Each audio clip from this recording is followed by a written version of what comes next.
I hope all of you are as excited to be here as I am. So, this is what we're going to do. I'm going to let these wonderful people introduce themselves for about 5 minutes each, and then we'll open it up for questions. And if there are no questions from the audience, I said I'll do all the questions, so don't worry about it because they have such interesting life stories and such interesting ventures. I have lots of questions for them. All right. So, with that, let's introduce. Hey, I'm Nathan Resnick. I started, in your seats literally like maybe 4 or 5 years ago, and I remember I had the vision to start this watch company, and I started it literally out of my freshman college dorm here at the University of San Diego. We invented the first leather watch strap without holes. Grew that as a Shopify store to just over 6 figures in the first year, and I remember, hounding Regina and saying, "Hey, I heard Andy Latz, the founder of Nixon Watches, one of the world's biggest watch company, was an advisor of the USD Business School." Got synced up with Andy through Regina and the entrepreneurship community here.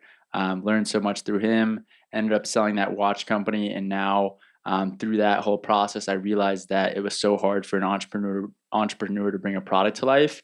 And so what my current company does is we run a software platform that connects companies to the right factories and walks them through a production run. So we enable anyone to easily bring a product to life or cut manufacturing costs. We work with over 550 factories across the world and producing over 100 different product categories. Hi, I'm Anita Mahaffey. I am the grandma of the group here. I graduated from USD in 1980. I am a serial entrepreneur, and it's dangerous to give a person like me the mic because I might take a long time because I've had quite a few different businesses. Started off with a company that we developed hand knitted sweaters in third world countries. It was social entrepreneurism before the word even existed. And that business, it kind of went on. With those types of businesses, it's sometimes difficult to pay yourself a salary, so you move on and look for the next opportunity. The next opportunity was developing more of a commodity business in the same country. So I developed a business, a factory in Turkey. We did huge private label programs with different department stores and labels like Ralph Lauren, Nautica, Walmart to Nordstrom to Neiman's, you name it, we worked with them. And so that's the second business. It still survives. It's still existing in Turkey, going strong. And when the opportunity came up, we developed a very interesting proprietary fabric, a lot of kind of athletic fabrics, performance fabrics at the same factory. And we had the opportunity to develop a brand called Cool Jams. So my latest venture is a bedding and sleepwear company. We manufacture and distribute performance sleepwear that helps people sleep better at night, keeps you cool, and that's why it's called Cool Jams.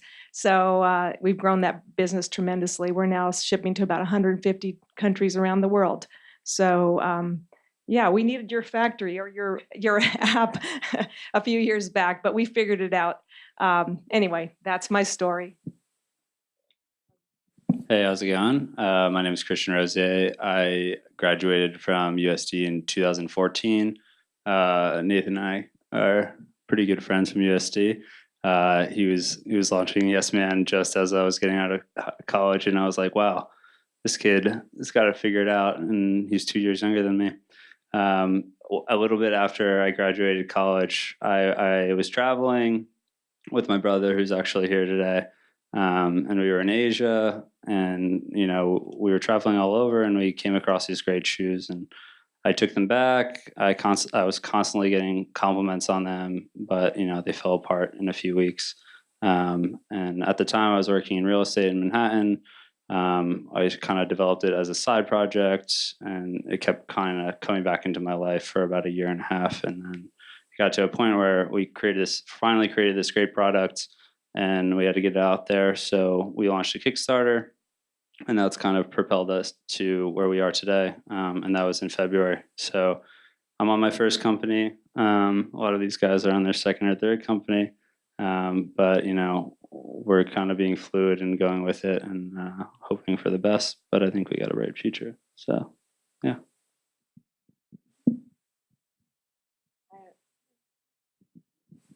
There it is. Hi, my name is Cecilia Saboni. I founded Sesame's Tahini, where we make real food for real change, so a social business as well. I think I'm the only one who's not a USD alum here, but it's lovely here. I really have enjoyed it today. So thanks for having me. Anyway. So I actually just moved to LA about 6 months ago to start the business. I spent the better part of the last decade as a professional peace builder, working in conflict resolution between Israelis and Palestinians in the Middle East. Maybe not to anyone's surprise, I learned pretty quickly that they do not agree on much. They also don't share much. And in the work that I did there, I found a lot of challenges in sort of the nonprofit peace building model. So I decided to take a couple things that I was passionate about and bring them together for my social business.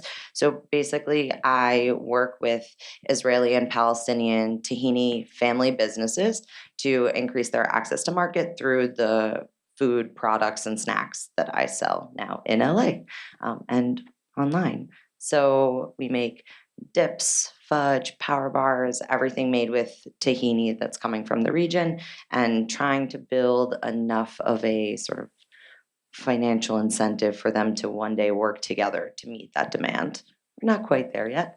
Might take a little time to build that. But yeah, I think that's. Hello, everyone.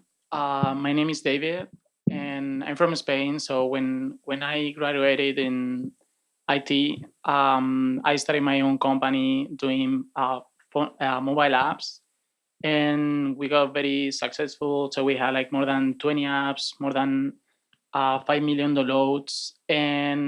But as one of the panelists said before, I wanted more challenges, and then I decided to sell everything and move to the UK, where I started like working for Qualcomm and some other companies. And because it wasn't enough, I wanted my MBA, and right now I'm still a student here. And I remember a year ago when I called Regina, I was trying to figure out the school where I was gonna study my MBA.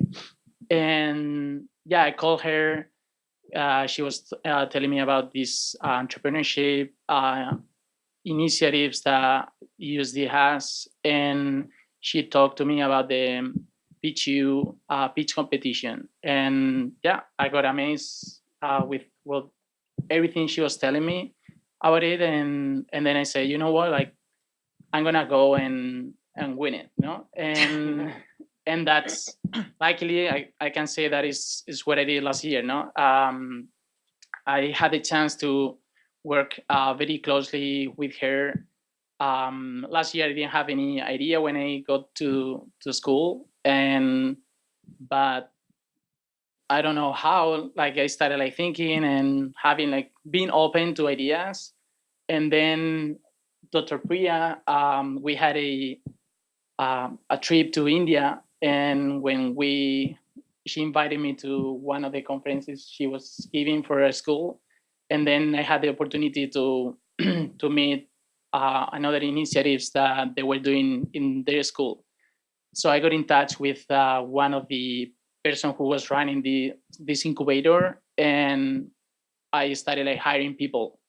And then now yeah, we launched Happy Spoon, which is the app that which I won the competition, which is an app where you can set your diet preferences or your doctor recommendations, and then the app try to find all the restaurants and menus from the area and tells you what is the perfect match for your diet. And yeah, I think that's all. Thank you, David. I just realized in my excitement at introducing these wonderful panelists, I did not introduce myself. So, with that, I am Priya. I'm a faculty at the business school. I teach innovation and strategy.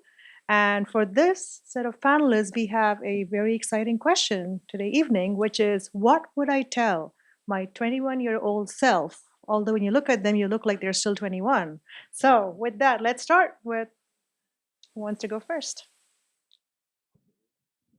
I definitely would have started as many companies as I could, as early as I could. I feel not that I wasted time in a professional career after college, but doing what I do now, I love it, and I just would have definitely avoided a lot of pitfalls. And I also didn't really go into exactly what kind of shoes we develop. I kind of skipped over that in my intro, but we partner with weaving collectives in India, Guatemala, Thailand, and then we have a fair trade factory in Thailand that hand makes all our shoes.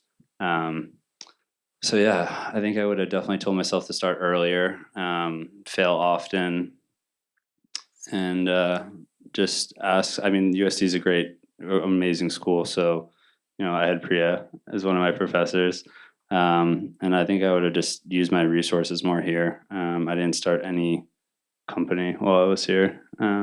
I think that's what I would have told myself immediately. So- Sorry, go ahead. Just to sort of go off on that, because I think that's really important. Something that I found that I did a lot in my 20s was I got to go out and get experience. I need experience. Like, I don't know anything, or like, and the truth is that if you're going to go down an entrepreneurial path, you're not going to get the same kind of experience if you don't as if you would just dive in and do it. So that's sort of to go off of that. And then the second thing that I do think is really important. I had an equal passion for the Israeli-Palestinian conflict and food, and I, for years, downplayed food because I said it wasn't serious, or it wasn't academic enough. And the truth was that until I started to sort of work in food as well, I didn't really connect the dots between the things that I was passionate about, and that's what has sort of fueled me and keeps me going, because as they mentioned, it's hard to be an entrepreneur. So that not to neglect something that you're passionate about from the beginning. I would say, just to add a little bit to that, I'm a big believer in education and being pretty systematic when you start a business. It really enhances your chance of success. It's one thing to have an idea, but you need to take that idea and you need to research the hell out of it. Research. And, I appreciate, oh, yeah, I want to start a business, but you do need to have a plan. If you have a roadmap, it makes it way easier. Create a business plan. Use those tools that you learned in the university. Just because it's a small business that you start doesn't mean that you shouldn't have a business plan. Doesn't mean you shouldn't have a roadmap. You shouldn't have goals and even an exit point if that is important to you. So use your tools. Use that. The other thing that I would say, and this is really, really timely advice. I'm going to go away from the topic that we were talking about a little bit, and talk about ethics and being nice and being kind in business. So often we've been reminded in the media recently about people in power being bullies. And I tell you what, you do not need to behave that way in business. It's not necessary to be a jerk. And it's so important for, I had somebody tell me once when I was a student, he said, "You're never going to succeed in business. You're way too nice." And one of the things that I tell my employees every day, every interaction should be kind. Every interaction you have with people should be kind. So remember that. I know everybody here is kind and ethical, but sometimes, when you get into a problem with business, you forget, that it's not, it doesn't have to be dog eat dog. It doesn't have to be, being the toughest out there, but remember your kindness, remember your ethics. And, I'm here, I'm a business person, and that's the way we've treated life. So remember that. I'll tell you two quick stories about starting young. Number one was when I met Andy Latch, just going off that initial story that I told. as a young entrepreneur, a lot of times you think you need to have this experience and think you have to be kind of older to make these decisions. So I met Andy Latz, we got coffee, and literally I was asking him the most basic questions about retail, about watches. Like I didn't even know retailers took their own margin. And about a year and a half later, he was giving a presentation here at USD. I went to it, and by that time we had, sold over 1,000 watches basically, and I had, our watch on my wrist. And when I first met him, I just had an idea. I was literally just, this is my idea. And when you become, the Andy Latz of the world and have started a $400 million watch company, there's a lot of young entrepreneurs that hit you up, and a lot of them don't actually turn their ideas into products. And so I remember going up to him after he had spoken at an event here at USD and saying, "Hey, like, you remember me by chance?" He's like, "Man, you look super familiar." And I was like, "I was the little guy with the watch company." And he was just so excited to see that this, young entrepreneur had turned his idea into an actual product. And I think that's really the kind of what you realize as a young entrepreneur is no one's going to do the work for you. You actually have to be the one to put in the work and grow your company. And as you grow, that's when you start to hire people to, specialize in certain things. The other story I want to touch on real briefly, when we were launching on Kickstarter, my first company, we launched on Kickstarter, and we did that to fund our production run. As an 18-year-old entrepreneur at the time, I didn't have $15,000 to go fund this production run of watches.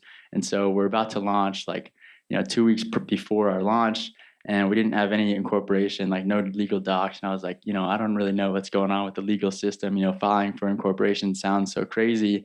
And the guy in the audience right here, Safa, literally helped me file for my first incorporation in the Olin School of Business. We Googled how to incorporate a company and went through the whole process on incorporate.com. And it just seems so mind-blowing and big for me at the time as a young, 18, 19-year-old entrepreneur to incorporate a real company. I was like, whoa, what do I even do now? Do I have to pay taxes? And so, it's something you realize as you grow is that look, you can learn as you go. And if you do the work and actually put in the time, you're the one that can take your company to the next level. And it's not something that other people are going to do for you. When you're just starting out, it's not like you need to go raise that big round of funding, show some traction, and actually showcase your ability that you can, bring this product to life or even sell your service, and then go out and try to grow it. So first showcase, you're passionate and driven to turn your idea into a product, and then, take it to the next level. I mean, there is not much to add, no? But I will say for me, it's really important to take the jump, no? In the past, I had so many ideas that I was like, yeah, I mean, it's incredible. I tell my family, friends, I was so excited, and at the end, I didn't start anything, no? And I'm pretty sure this story that many of you have, no? And I think the most important to become an entrepreneur is to do it, no?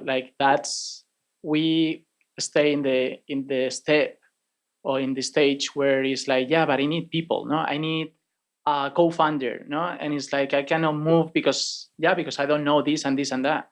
And the good part about entrepreneur is being out of your comfort zone, no?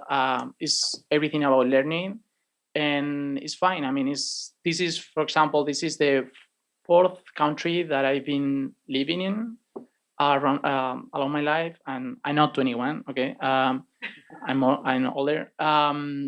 But it's been out of my comfort zone, and it's fine. You are gonna be challenged for months or a year, but it'll be fine. You are gonna learn, and yeah, I think that is the best advice that I can give is to believe in yourself and do it, no? Because nobody, as he said, nobody's gonna do it if you don't do it, no? If you just stay in the idea stage, it's just an idea. There's someone else will do it, no? So it's either you take it or you don't do it. No? So. Thank you. So let's open it up to the audience. What questions do you have?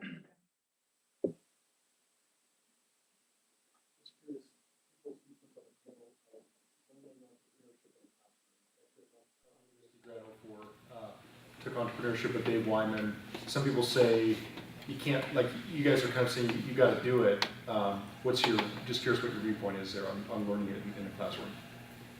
I'd say that there's certain things you can learn in the classroom for sure, but you aren't actually going to a lot of times you don't actually do them in the classroom. So if you really want to go out and necessarily learn how to grow a company or manage people, you actually have to do it. And even, we're in my company right now, we're in Evo Nexus downtown. They're an incubator for startups here in San Diego.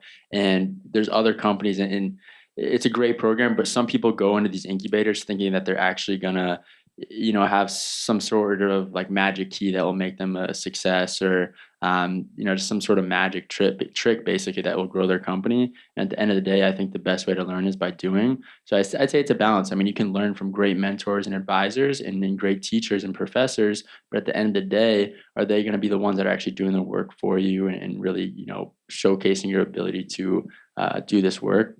Probably not. I actually have been saying this all evening, so I'll just repeat it here. I really think that entrepreneurship is a personality. I think that it's like a character trait, or at least for me it is. I'm not a very good employee. Sorry, my business doesn't work out on anyone. I'm not. When I'm in that creative space and driving something that I'm passionate about, that I built, that's me at my best. So it's very difficult for me to say, like, I can learn that in a classroom. So sorry, USD minor.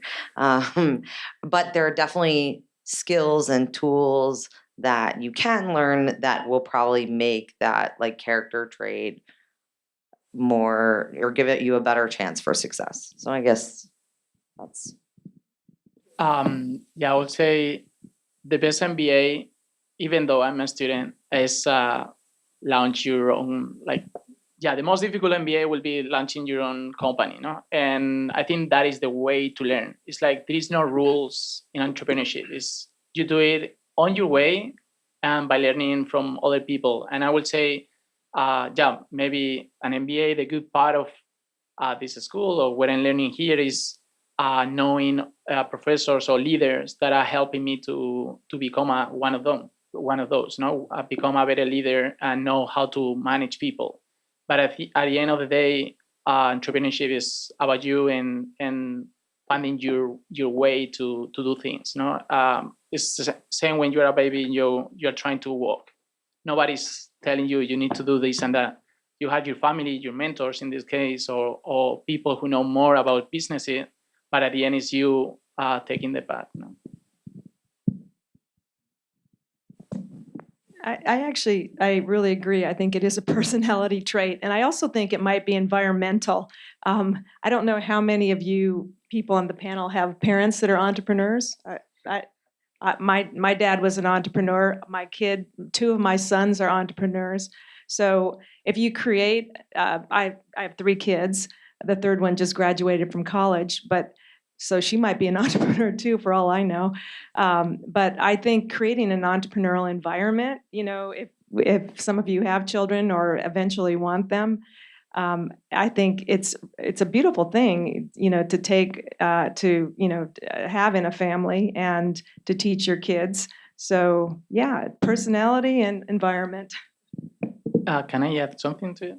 I totally agree. But also, I think by having that environment or that family members who are entrepreneurs, I think they take that fear. I think when I told my parents I'm going to start my own business, I remember that they were telling me, no, David, stay away from that.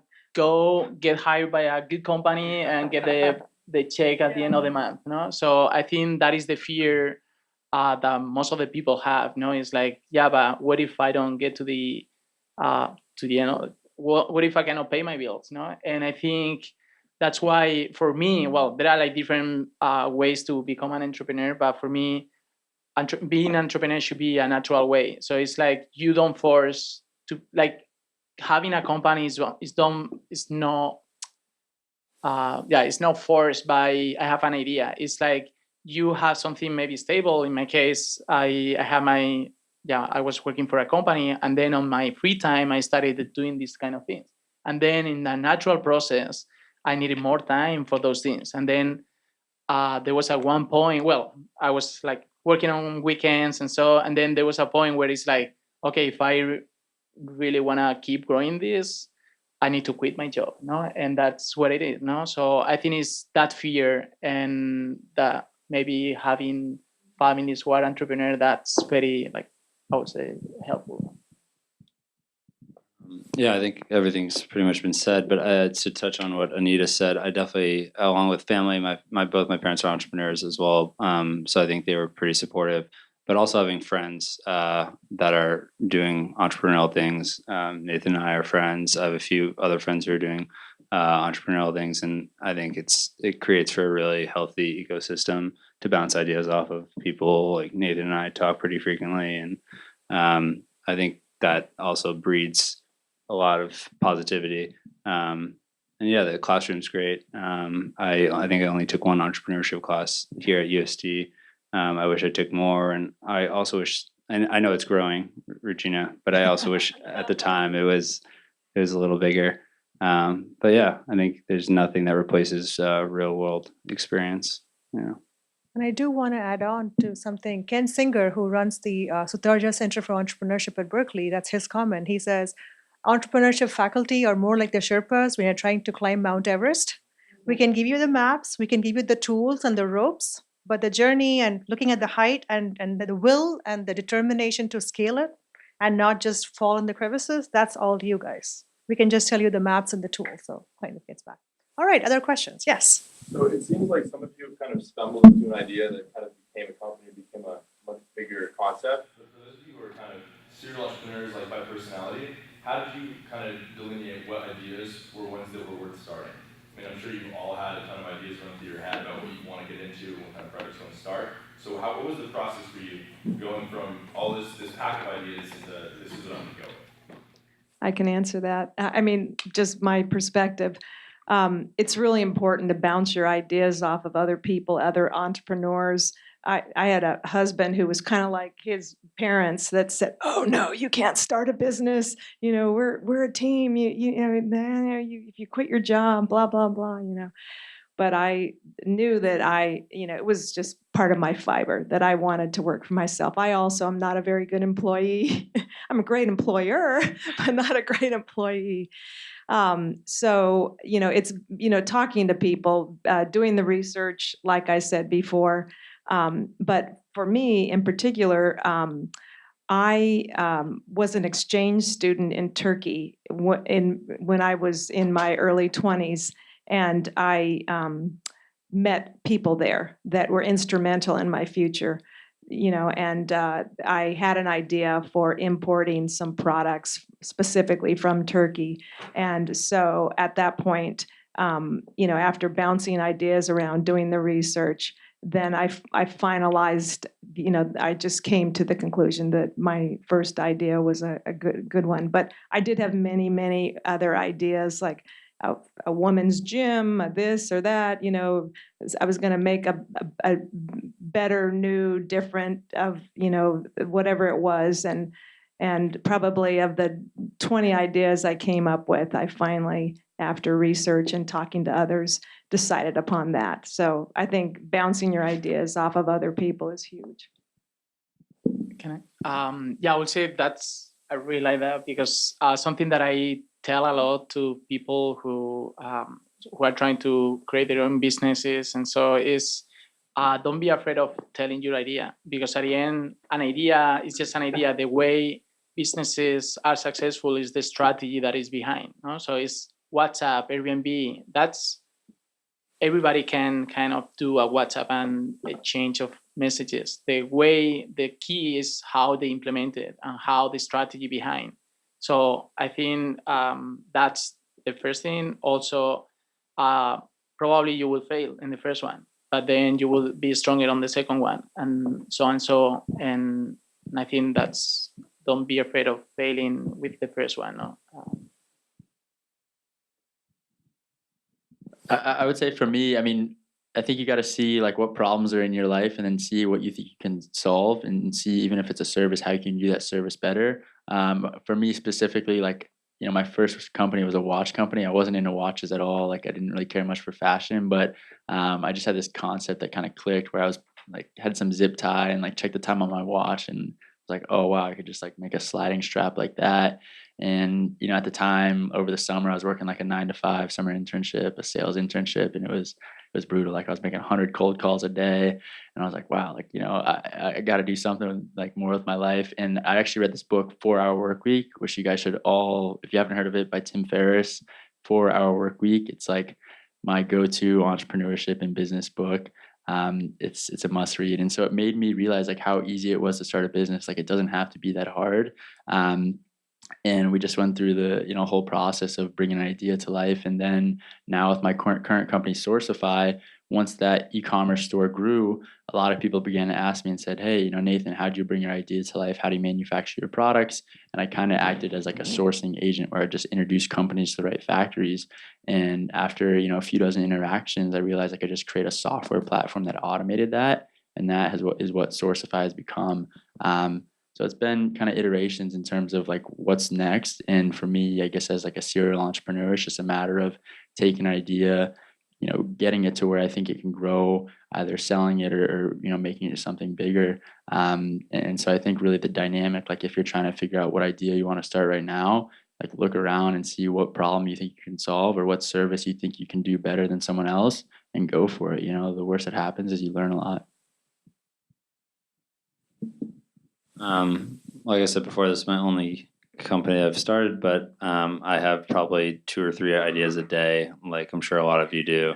I think, if you have an entrepreneurial mindset, you're always thinking of ways you can improve things. And I think it comes down to like weighing the risk and not getting too distracted. Obviously passion is huge. I love what I'm doing right now. And yeah, I think weighing the risk and trying to talk to as many people as you can and maybe create a small case study to see if it's a viable, option or venture, and then go from there. A lot of ideas come naturally.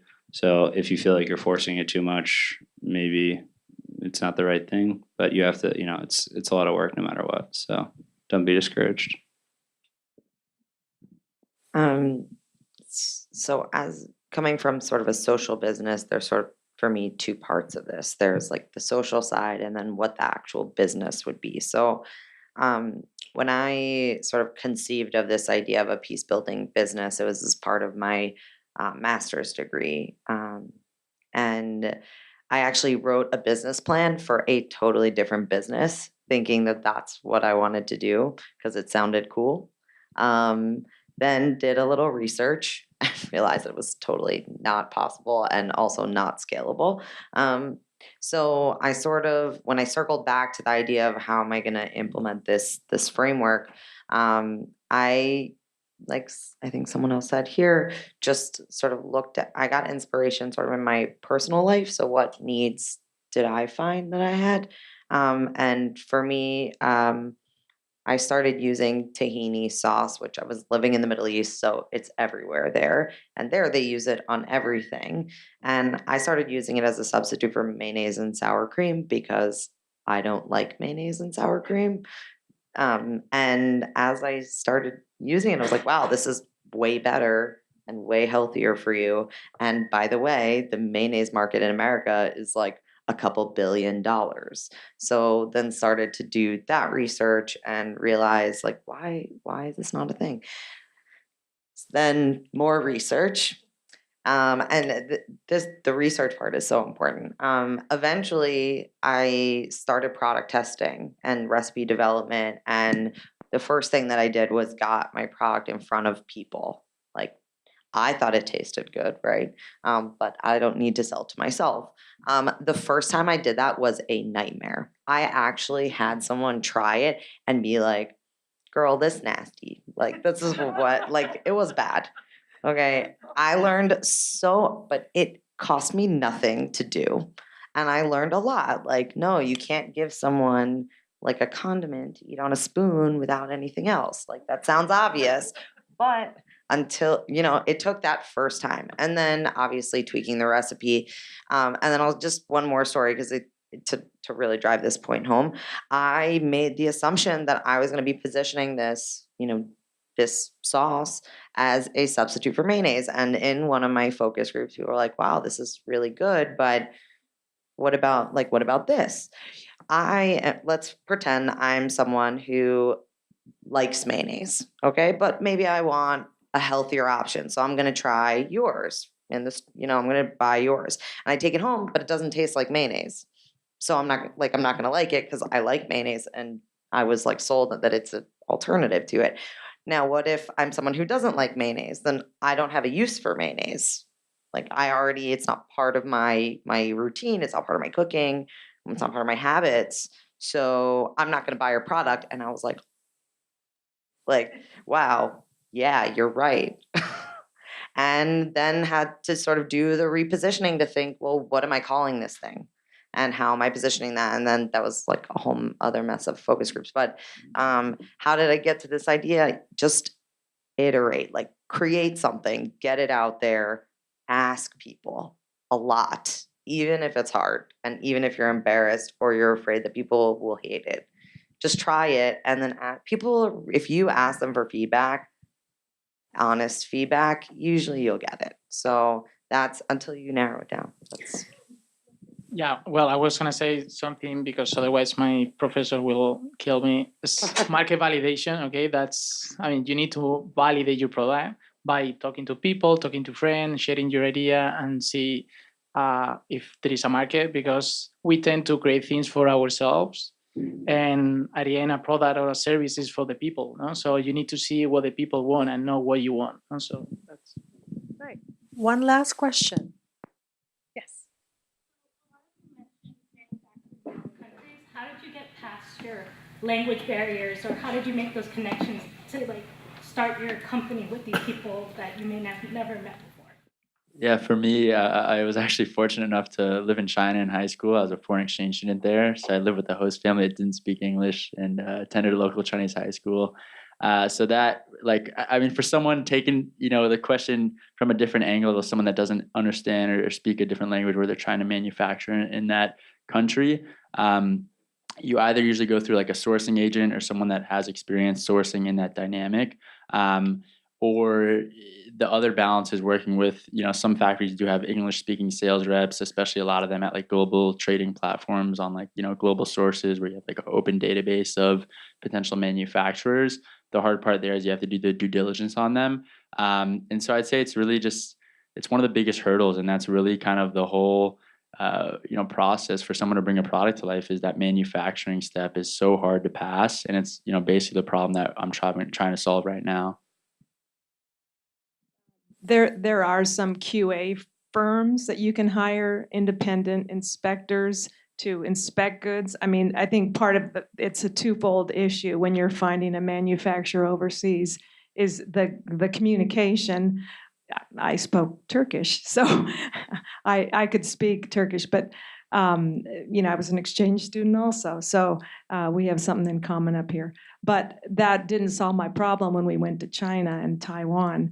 But most of the most of the factories that I dealt with did have English-speaking reps. Somebody there. It might have been the son of the owner that was translating, but we did find English speaking.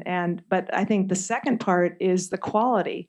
Just because someone says, "Oh, I can make you a prototype," and that prototype's beautiful, the quality may not be great. So it's really important to do some inspection, and there are independent inspection firms that you can hire to do that. So that's one way to start it up. I think anyone who's creating a product like I think we have, and the manufacturing aspect of it is going to be the biggest hurdle.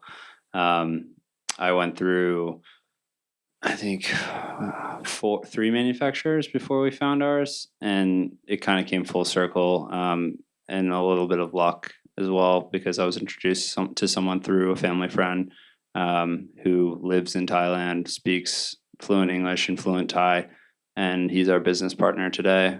So he keeps an eye on all our manufacturing in Thailand.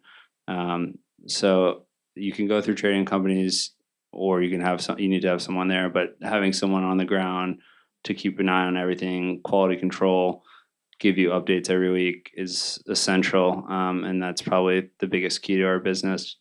It's tough. It's really tough. That's the hardest part, I think.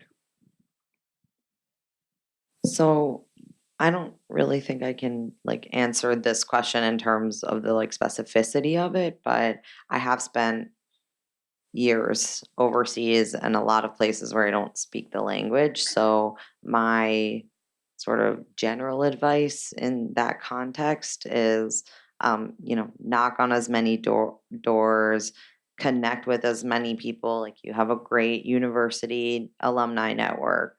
You may have done like a fellowship or have friends or friends of friends. Try to connect with and meet with as many people as possible from that country, and then usually they know someone who can help you. And that has been how I've done everything, basically, especially when I was abroad and living in countries. I mean, was living in North Africa and the Middle East, studying Jewish communities and their perspectives on Israel.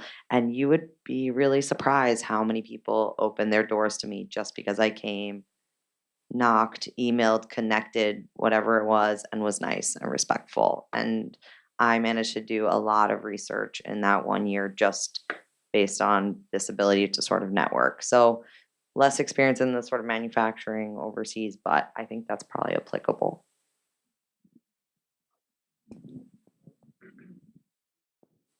Yeah, no. Well, I don't have experience in having manufactured overseas, no. But I have experience living in Germany and the UK and here, no. And I will say, like, at the end, like, if you wanna talk to someone, normally, like, there's ways to understand each other, okay, or having like a translator, or yeah, like I don't honestly, like I don't know how difficult it could be, like, to find someone in China to do business with, but I'm pretty sure that, I mean, it's English, well, like lucky to be like to be able to talk in English, no, in which is kind of like the business language, you know, so. All right, so we're almost at time. We're like 2 minutes over, but we started late. There were certain recurrent themes that we found. Connect with your passion, try to reach out to as many people as possible, take risks, and just do it. And so, right? So that's kind of what everybody said. And do your research, right? So with that, we'd like to give a round of applause. Thank these excellent